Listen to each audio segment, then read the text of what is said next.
We all know about the 6 light build, or the go for shadow and win the game build. But today I'm here to show you 2 Hyperroll builds in set 2 Rise of the Elements. We got the Woodland Hyperroll and the Poison Predator Hyperroll.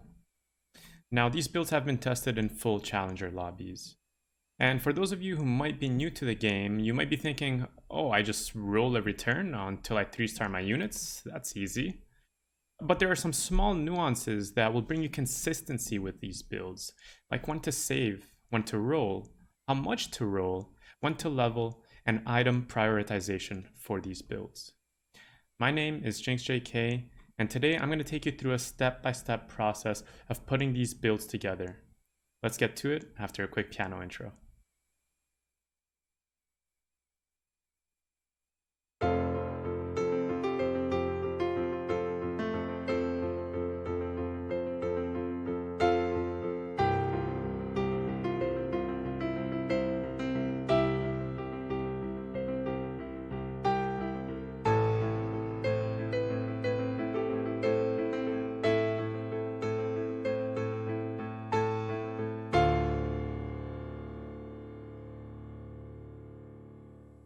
Before we go through the builds, let's look at when you're going to level, when you're going to spend, and exactly how much.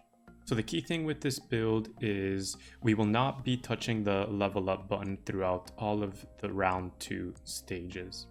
And what you want to do is just economy as much as possible during these stages. The goal is you want 10 gold at 2-1 and you want 20 gold at 2-3. Now a cool trick you can do on 2-3 to get 20 gold is use the carousel unit to get you there, and I'm going to show you an example of that.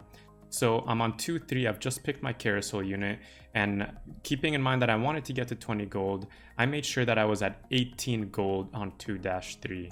You can be at 17 gold and grab a 3 cost unit. I was at 18 gold and I grabbed a 2 cost unit. And what you can do now is the carousel unit is going to pop up right here, okay? The key bindings to swap between your board and the carousel is R and spacebar, R, spacebar.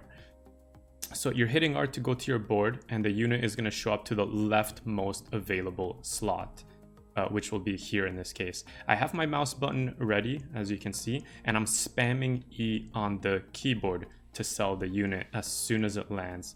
This will put me at 20 gold and give me the interest for the round of 2-3. If I try to catch it here in the picture perfect frame, there you go. I was at 20 gold, sold right away, putting me at 20 gold, giving me a 2 gold interest for 2-4.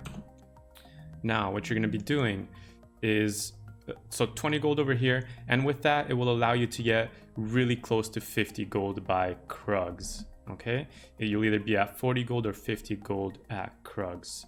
You naturally level this way on 3-2, so this is where you're spending, but you're not going to spend everything.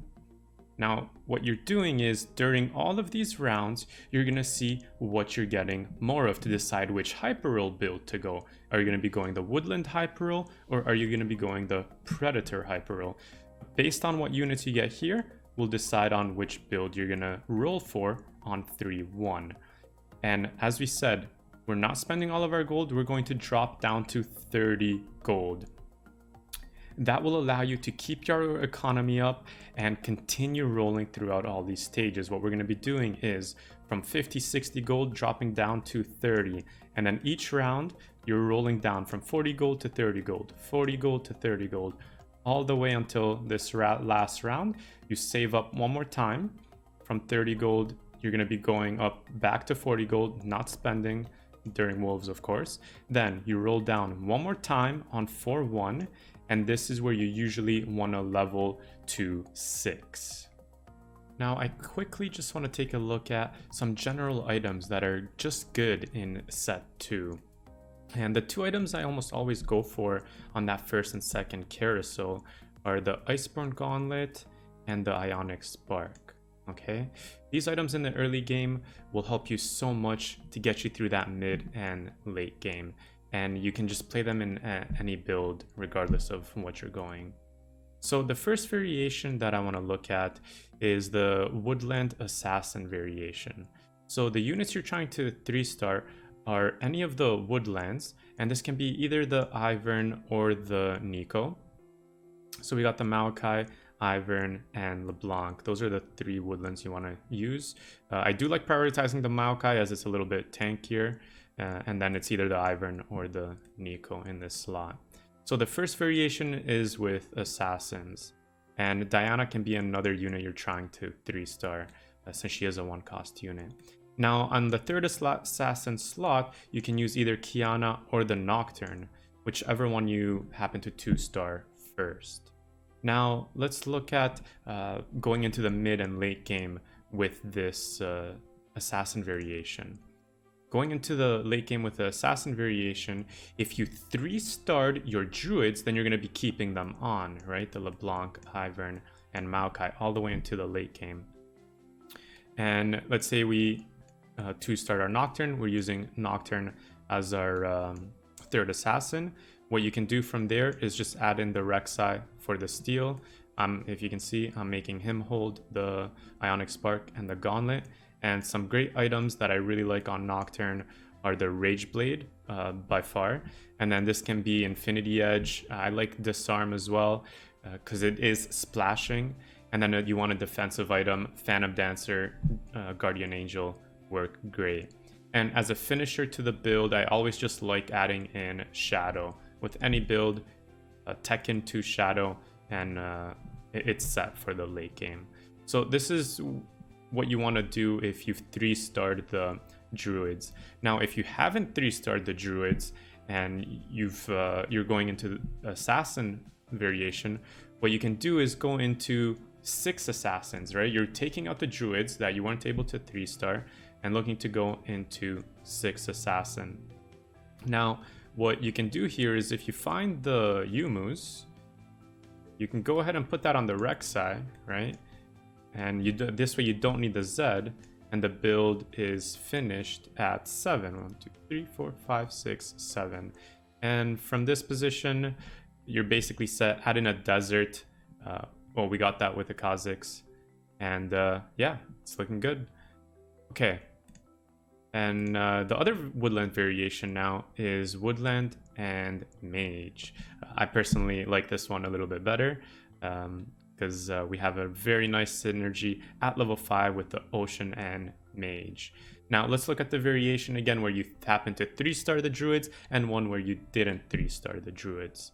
Okay, so when you 3-star the Druids, you're gonna keep them in, and from this point on you can just go into 4 Ocean, 2 Warden, as we have a nice 2 Ocean and Warden going on here and 2 Ocean Mage going on there. Alright, so that would be your level 7 build if you've 3-starred the Druids. Keeping in mind, when you're playing hyper roll builds, you usually cap out at level 7 because you're spending most of your gold on re-rolling rather than leveling. Okay, and now again, this next build is my personal favorite. This is when you can't 3-star those Druids and you're looking to go into 6 Mage. So what you're doing here is you cut out the Druids and you're adding in Mountain with the Talia and Malphite.